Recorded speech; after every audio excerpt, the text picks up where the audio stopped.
Hello and welcome to the Central Television. I am Lekon Onobanjo. Here are stories making headlines beyond the continent. We begin the news with the developing story of an ongoing meeting between U.S. President Donald Trump and close ally, Italian Prime Minister Giorgia Meloni at the White House. Meloni had expressed optimism about resolving trade tensions that have strained U.S.-European relations ahead of talks at the White House. Before a working lunch at the White House, Trump told reporters there would 100% be a deal, while Meloni said she was sure an agreement could be reached and reaffirmed that the United States is a reliable partner despite its tariffs move. Meloni added that she would invite Trump for an official visit to Italy and hopes to organize a meeting with other European leaders at the time. I'm sure we can make a deal, and I'm here to help on that. I cannot deal in the name of the European Union. My goal would be invite President Trump to pay an official visit to Italy and understand if there's a possibility when he comes to organize also such a meeting with Europe. For I think the best way is that we simply speak frankly about the needs that every one of us has and find ourselves in the middle. That's useful for all. Oh, we're going to make a deal. We'll have a deal. I think we're going to make a very good deal with China. Do you plan to reach out to him? I think that. Meanwhile, the managing director of the International Monetary Fund, Kristalina Georgieva, has expressed optimism that the global economy is likely to avoid a recession despite the ongoing tariff. Kristalina admitted that the President Donald Trump's tariff rollout constitutes a significant hit to world economic growth. Kristalina made the observations while speaking with newsmen in Washington, D.C. She was confident that the tariff will, at least at its best, lead to notable markdowns to growth, but no recession. Ultimately, trade is like water. When countries put an obstacle in the form of tariff and non-tariff barriers, the flow diverts. Some sectors in some countries may be flooded by cheap imports. Others may see shortages. Trade goes on, but disruptions incur costs. We will quantify this cost in our new World Economic Outlook to be released next week. In it, and I see our chief economist right here, he would make the presentation. In it, our new growth projections will include notable markdowns, but not recession. We will also see markups to the inflation forecast for some. In a related development, Chinese President Xi Jinping met the Cambodian Premier in Phnom Penh on Thursday on the final leg of a Southeast Asia tour in which he sought to strengthen regional trade ties. Xi arrived in the Cambodian capital after visiting Vietnam and Malaysia as Beijing seeks to build ties and offset the impact of huge tariffs imposed by its U.S. counterpart Donald Trump. The two countries exchanged 37 agreements on a wide range of areas, including water resources and agriculture. China is Cambodia's biggest trading partner and source of investment, and more than a third of Cambodia's $11 billion in foreign debt is owed to Beijing. Earlier in the day, the Chinese leader was greeted by King Norodom Sihamoni during a military welcome ceremony after he touched down in Phnom Penh. In the meantime, Chinese President Xi Jinping has also called for deeper cooperation with Malaysia to counter global instability during a visit to Putrajaya. Amid escalating geopolitical tensions and a U.S.-led trade war, Xi warned against unilateralism and protectionism, urging regional unity. The president said China and Malaysia will stand with countries in the region to combat geopolitical confrontations. The visit is part of Xi's Southeast Asia tour, which includes Vietnam and Cambodia, as Beijing positions itself as a stable alternative to the U.S. under President Trump's punitive trade policies. Xi stressed the importance of safeguarding the bright prospects of the Asian family through collaboration and shared regional development.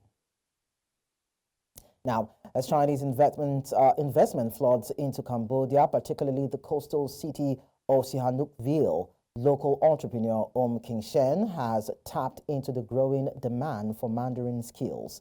Founder of Taiwan No. 2 School, King Shen began teaching Mandarin a decade ago to meet the needs of Chinese businesses expanding across the region. King Shen said Chinese and English are both equally important now, noting the presence of Chinese investors in nearly every province. With over 400 part-time students from elementary to college level, the school reflects a broader shift in Cambodia's language priorities. President Xi Jinping is expected to arrive in Cambodia, highlighting deepening ties between the two nations. 然后到现在，可能中文、英文都差不多了，都差不多重要。对，所以呢，我才想造一个学校，然后我很乐意的营业这个学校。将来我想跟中国人统一做交流做生意，对，做生意很容易。如果我会说中文，可是我不会说，我很难，对，赚钱很多。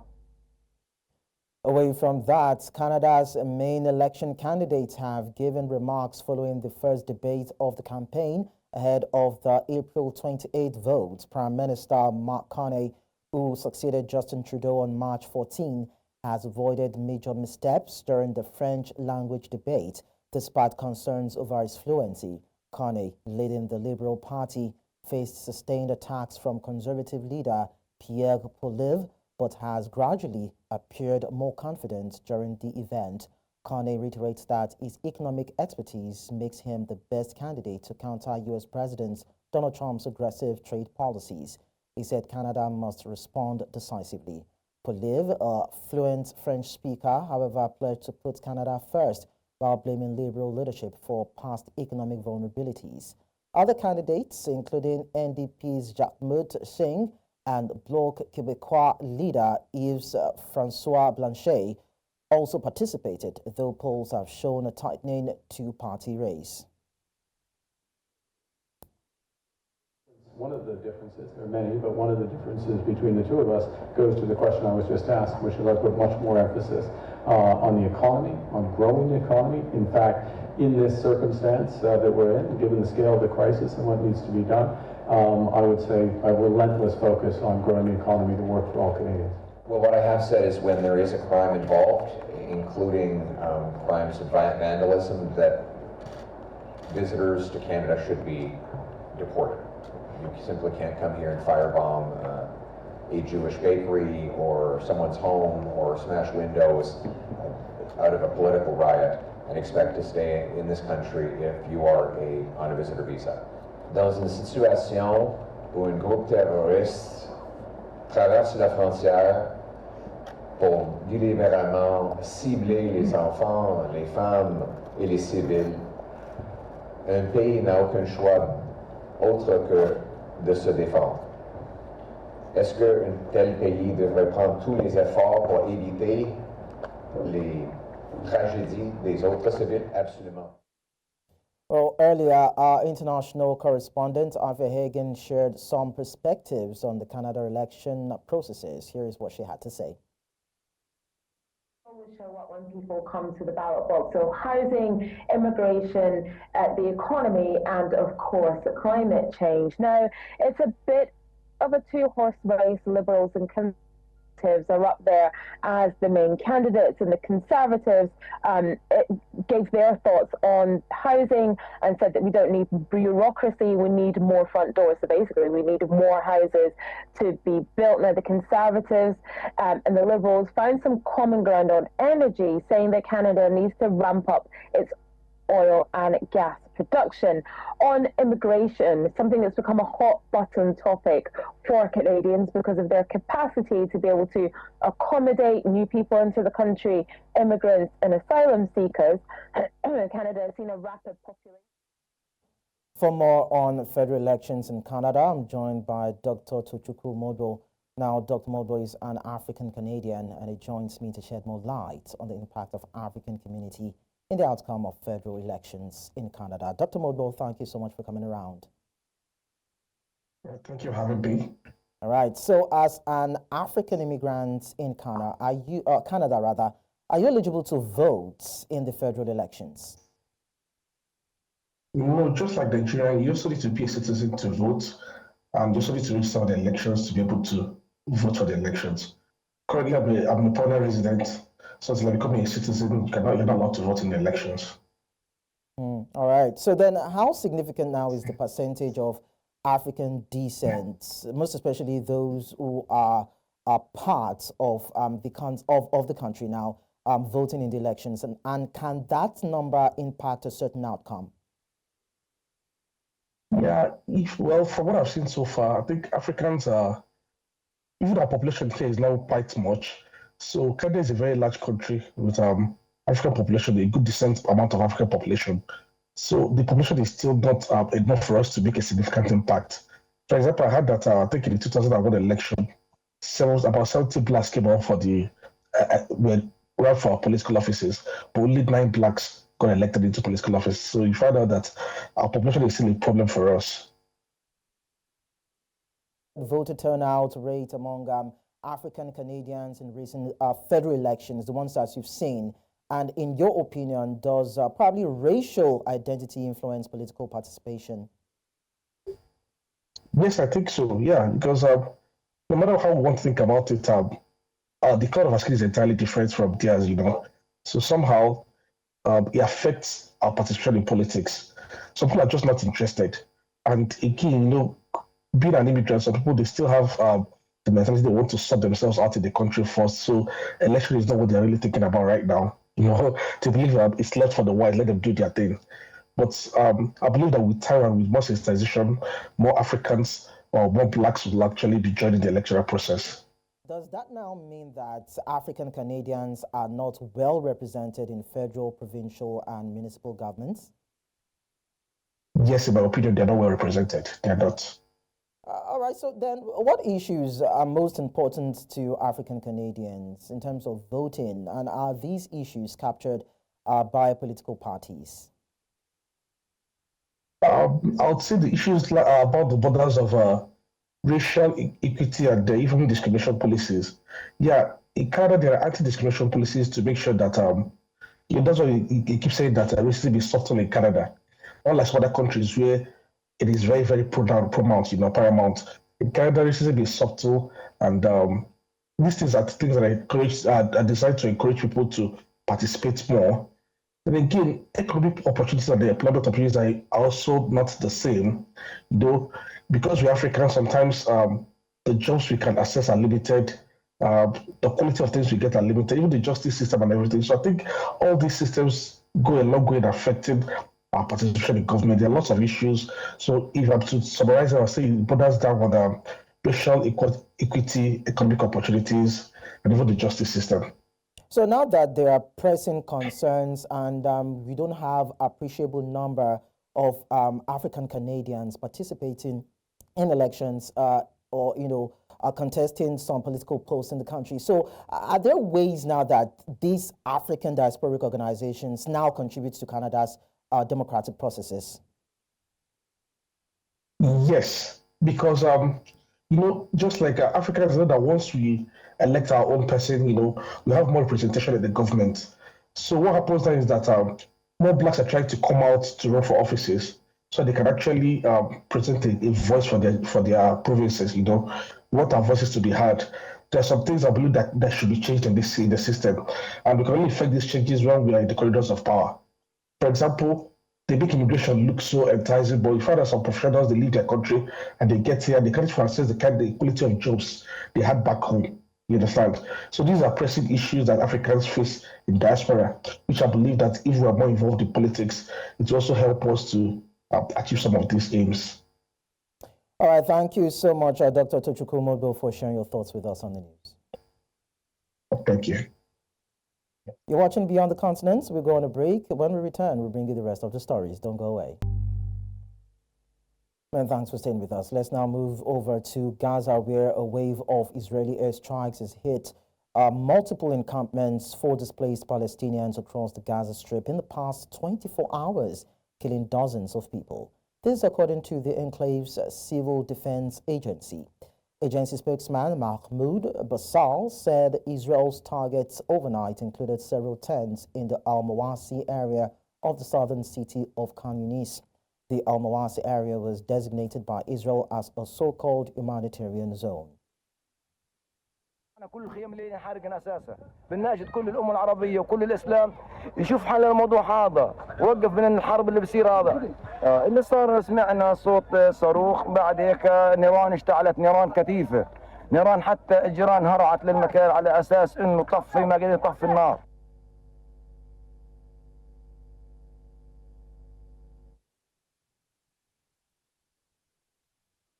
Meanwhile, families in southern Gaza on Thursday mourned their loved ones in yet another deadly airstrike.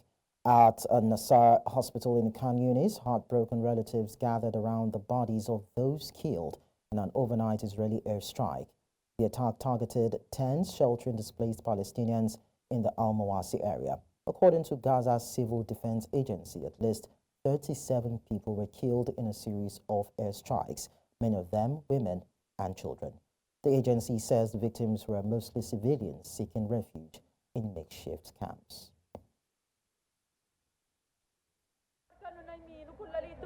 صاروخ حرق الخيمه حرقهم كلهم محروقين كلهم منفحمين لا حول الله يا رب المعاق بده يعمل لهم صاروخ ويهدد فيهم ولا بطفل سنه كلهم اطفال كلهم نساء شوفوهم مين اللي ماتوا كلهم اطفال ونساء ما عندهم لا مقاومه ولا شيء نايمين في خيامهم امنين ولعت النار فيهم كلهم الله يسهل عليهم امنين في خيامهم اشعلوا فيهم النار الله يسهل عليهم ان شاء الله نلتقي في جنان. Still in Gaza, the heads of 12 major aid organizations has warned that the humanitarian situation in Gaza has reached a critical point as aid system faces a total collapse. Shayna Lowe, communications advisor for the Norwegian Refugee Council in Palestine, described the conditions as the worst they have seen, emphasizing the dangers faced by aid workers in the region. Israel has vowed to maintain the blockade as a way to pressure Hamas into releasing hostages despite international calls for action. In another development, Russian President Vladimir Putin pledged to do everything possible to secure the release of all hostages held in the Israel-Hamas conflict. Putin made the promise during a meeting with a Russian-Israeli citizen who was freed by Hamas in February. He attributed the hostages release to Russia's long-standing ties with the Palestinian people and expressed gratitude to Hamas's political leadership. The Kremlin has maintained communication with all parties involved in the ongoing conflict, positioning itself as a mediator. Putin's remarks highlight Moscow's continued engagement in Middle East diplomacy amid global efforts to end the war and secure the release of remaining hostages. Hundreds of people were taken during the October 7 Hamas-led attack on Israel, with dozens still held in Gaza. Meanwhile, Qatari Emir Sheikh Tamim bin Hamad Al Thani on Thursday accused Israel of failing to respect January ceasefire agreement in Gaza. This is as he met with a Russian President Vladimir Putin in Moscow. Putin recognized Qatar's serious efforts to resolve the Palestinian-Israeli conflict and called deaths in the conflict a tragedy. Sheikh Tamim said Qatar would strive to bridge perspectives in order to reach an agreement that ends the suffering of the Palestinian people, especially in Gaza. Still in Russia, the President Vladimir Putin received Iran's Foreign Minister Abbas Araghchi to the Kremlin on Thursday for discussions centered on Iran's nuclear program and strengthening bilateral ties. The visit follows the recent high-level meeting between Iranian and U.S. officials that was held in Oman, which was the first direct talks since the U.S. withdrew from a landmark nuclear deal in 2018 during Donald Trump's first term as U.S. president. We also tell you that Russia has warned that it would consider Ukrainian strikes on transport infrastructure using German Towers' long-range missiles as direct participation in the conflict by Berlin.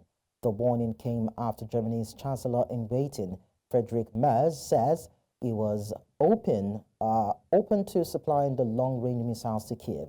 The Kremlin issued a similar warning to Berlin on Monday, saying that supplies of Taurus missiles risked further escalation in the more than 3-year-old conflict. Outgoing Chancellor Olaf Scholz had ruled out sending the missiles to Kiev, but Merz said on Sunday it was open to the idea provided Germany agreed it with its European partners. Both the United States and the UK have supplied long-range missiles to Ukraine, but Taurus missiles have a longer range and can strike targets up to 500 kilometers. That's about 310 miles away.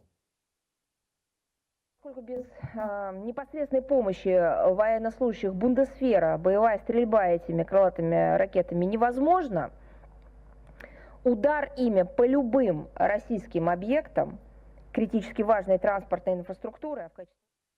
Still from Russia, Kremlin's top economic negotiator has said that certain countries were trying to derail Moscow's talks with the United States. President Donald Trump has upended U.S. foreign policy since his return to the White House in January, reaching out directly to Russian counterpart Vladimir Putin in an attempt to broker a ceasefire in the Ukraine conflict. U.S. and Russian officials have met multiple times since, including on restoring embassy staffing levels after years of diplomatic expulsions, but Trump's efforts to broker a Ukraine truce have so far failed to bear fruit.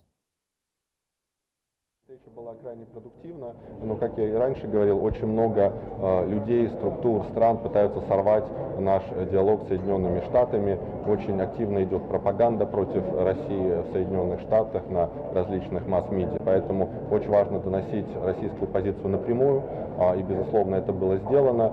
И идет очень полезный диалог, но он, безусловно, идет в таких очень сложных условиях, постоянных атак, постоянной дезинформации, поэтому то, что идет прямой диалог, он крайне важен.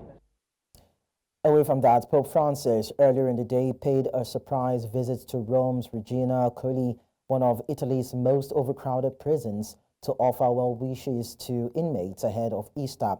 The 88-year-old pontiff gradually making more public appearances as he recovers from the biggest health crisis in his 12-year papacy, made a short foray outside of Vatican, as the prison is only about a 5-minute drive away. Francis individually greeted about 70 detainees, as well as prison management and staff. The smiling Pope was later seen in the passenger seat of his white Fiat 500 vehicle as he departed. Asked about by a reporter how he was experiencing this year's complicated Easter week following his weeks of hospitalization and convalescence, he answered, and I quote, "I live it as best as I can." End of quotes.